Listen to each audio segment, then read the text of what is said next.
40 let stará hala Sdružení sportovních klubů Tišnov prochází rekonstrukcí. Nová má být nejen podlaha, hlavní portál a obložení, ale i celé hlediště. Hotovo má být v polovině září. Ze sportovní haly dělníci a brigádníci odstranili zašlé linoleum, připravili na rekonstrukci podlahu ve vstupní části a také v hledišti. Vymalovali zdi a natřeli nosníky. Hotov je hlavní portál.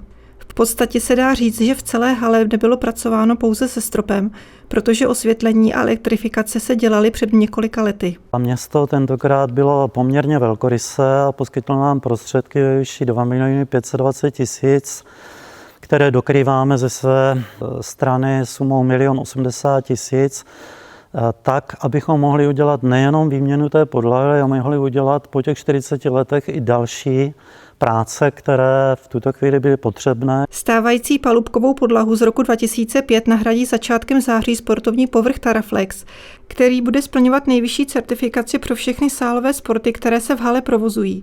V případě potřeby v ní tak bude možné pořádat mezinárodní sportovní akce. Nové bude rovněž hlediště. Předpokládali jsme, že původně tam budou vráceny zpátky to dřevěné dubové osazení, ale bohužel po názoru expertů jsme se museli rozhodnout pro zcela nové jak sedačky, tak i celé obložení, které v hale je. Kromě toho budou ještě následovat výměna podlahy, která je jak v hledišti, tak nad hledištěm. Hala Sdružení sportovních klubů Tišnov je vytížena od října do května i 14 hodin denně.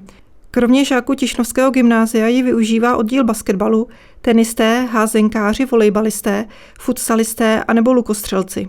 Provoz haly začne, nechtěli jsme to uspěchat, předběžně kolem toho 15. září. Slavnostní otevření by se mělo uskutečnit formou sportovní exibice, která by zpropagovala nejen zmodernizované sportoviště, ale i sport ve městě.